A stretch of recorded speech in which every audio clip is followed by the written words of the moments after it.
Filipenses, no capítulo 4, no versos 6 e 7, diz assim: Não andeis ansiosos por coisa alguma, em tudo, porém, sejam conhecidas diante de Deus as vossas petições, pela oração e pela súplica, com ações de graças.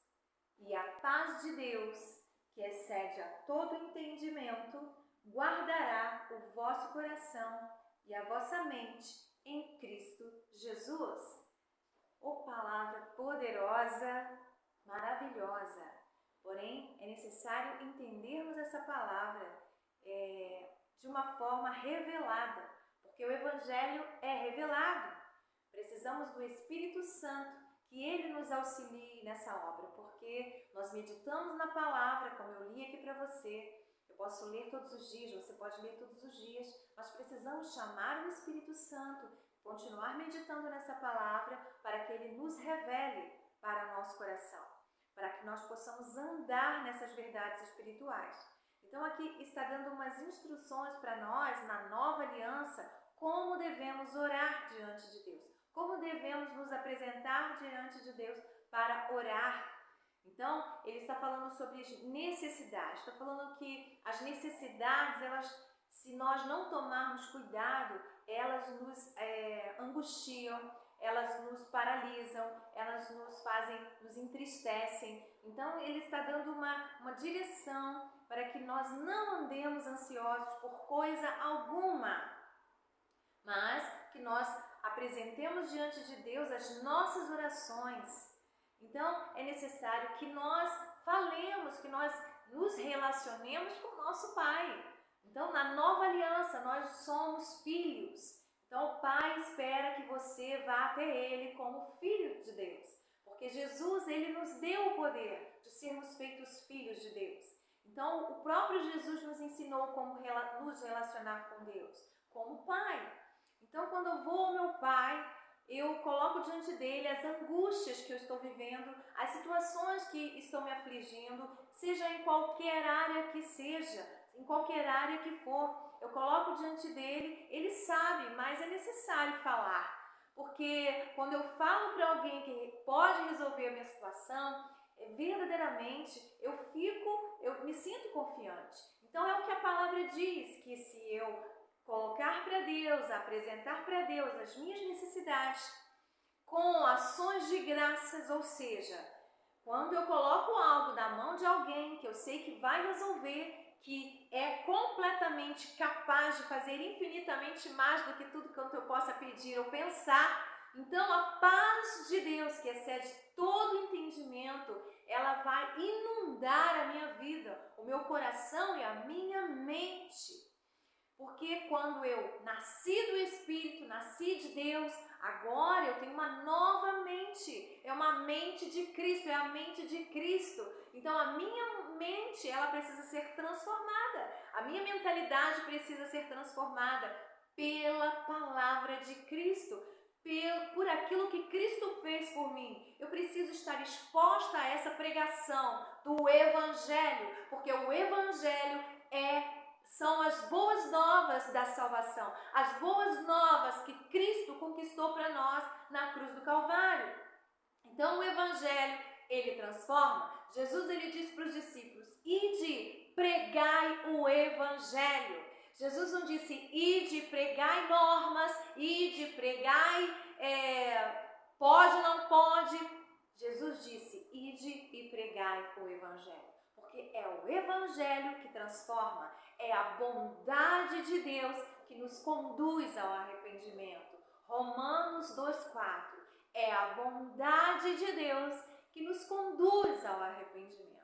Como vão as pessoas se arrependerem se elas não conhecerem a bondade de Deus? Se elas só ouvirem que Deus está bravo, que Deus está pesando a mão, que Deus fez isso, que Deus coloca no leito, que Deus faz isso e faz aquilo. Eu quero te dizer, isso daí é a lei. A lei já foi cumprida. Jesus cumpriu toda a lei.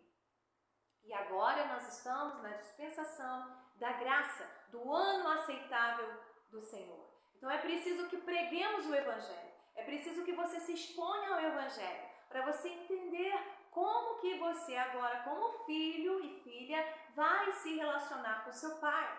Em primeiro lugar, Evangelho que não te leva a um relacionamento íntimo com o seu pai não é Evangelho. Evangelho que não anuncia as boas novas de Cristo não é Evangelho. O Evangelho de Cristo nos transforma de dentro para fora, porque é através da obra consumada que nós vamos tomar ciência verdadeiramente daquilo que Cristo fez pelas nossas vidas. A Bíblia diz que a nossa vida, a vereda do justo, é como a luz da aurora, que vai brilhando mais e mais até ser dia perfeito. Então, essa justiça, como eu disse, o justo, ele não é justo porque ele é bom ou porque ele faz tudo certinho, mas ele é justo porque o sangue do justo Jesus está sobre a vida dele e o justificou diante de Deus. Então nós, quando aceitamos a Jesus e como nosso Senhor e Salvador, nós começamos uma transformação que somente o Evangelho de Cristo pode proporcionar a nós. Então, precisamos da palavra e precisamos do Espírito de Deus, para que Ele nos dê a revelação do Evangelho no nosso coração, para que nós tenhamos essa transformação real dentro das nossas vidas, dentro do nosso coração. Então, quando aqui em Filipenses está orientando, o apóstolo Paulo está orientando para que não andemos ansiosos por coisa alguma, mas que nós venhamos colocar diante de Deus todas as nossas petições, pelas orações e súplicas, com ações de graças, significa dizer que quando nós vamos a Deus como nosso Pai, nós não vamos como mendigos espirituais, nós não vamos pedir algo que como se fôssemos pedintes verdadeiramente, como se Deus, talvez, quem sabe, vai nos atender. Mas a Bíblia diz que nós já agradecemos, você já agradece aquilo que você sabe que você tem. Você agradece aquilo que você tem certeza, porque a Bíblia diz que a fé é a certeza.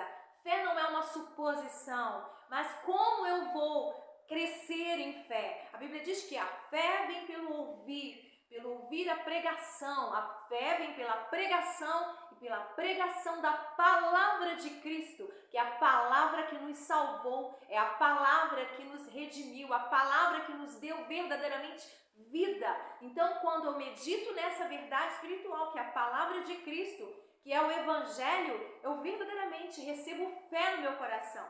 E eu vou tomando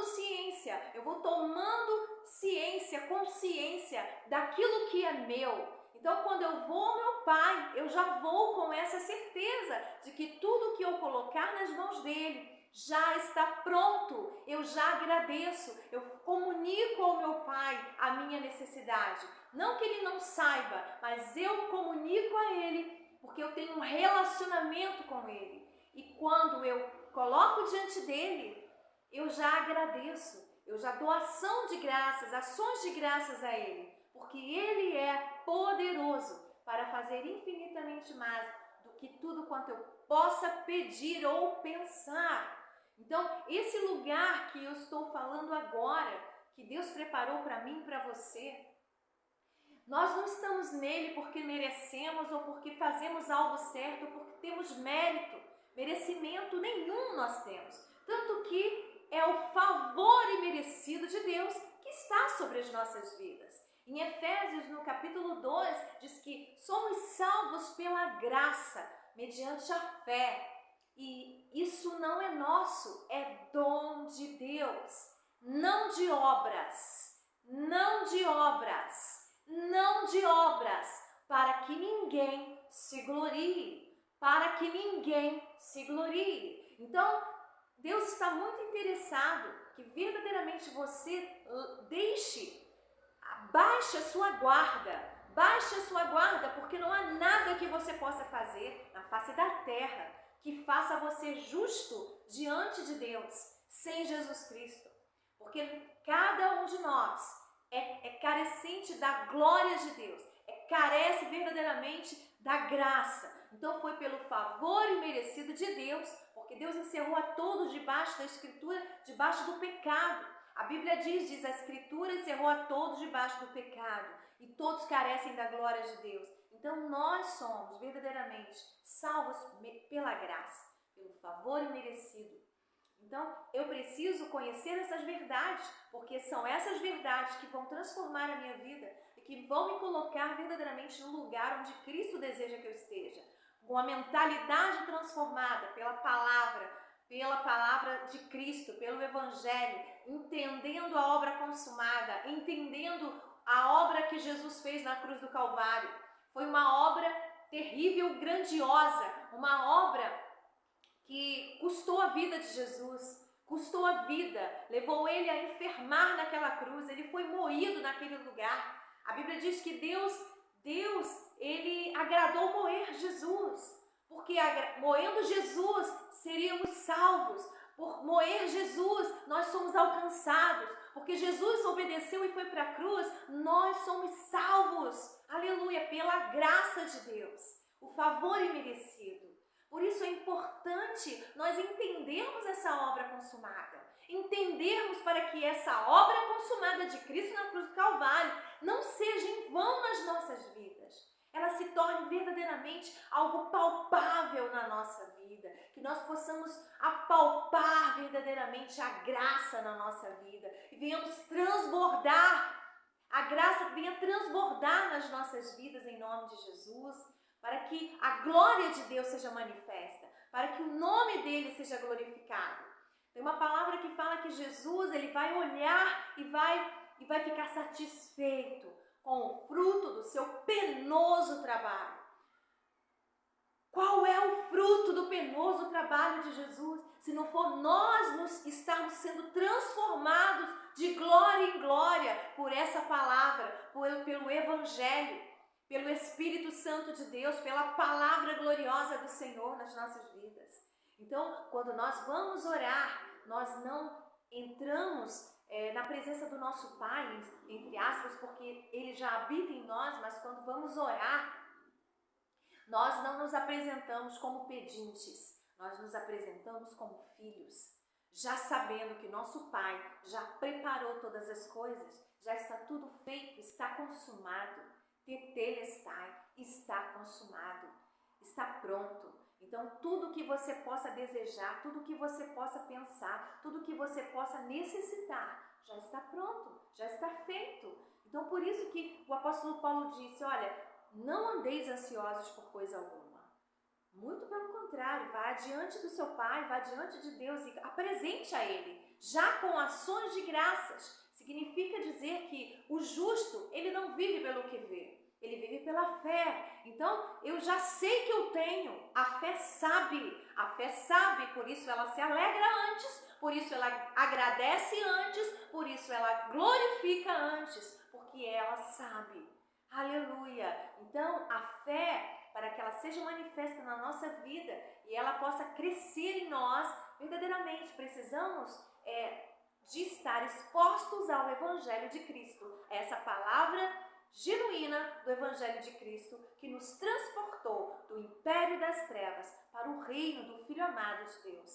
Então que o Espírito Santo de Deus ele revele o teu coração e quando você for orar, você vá com essa consciência no seu coração que você é justificado, que você é justificada por Cristo. Quando você vai a Ele olha para você e vê Jesus, o justo, completamente santo, aleluia, porque tem uma palavra lá em 1 Coríntios, no capítulo 1, no verso 30 e 31, que diz que, mas vós sois dele, em Cristo Jesus, o qual se nos tornou da parte de Deus, sabedoria, justiça, santificação e redenção.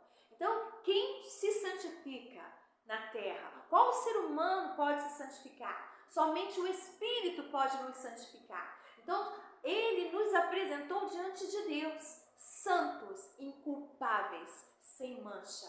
Aleluia! Desfrute da obra consumada de Cristo na cruz do Calvário. Verdadeiramente, Ele vai estar satisfeito pelo fruto do seu penoso trabalho.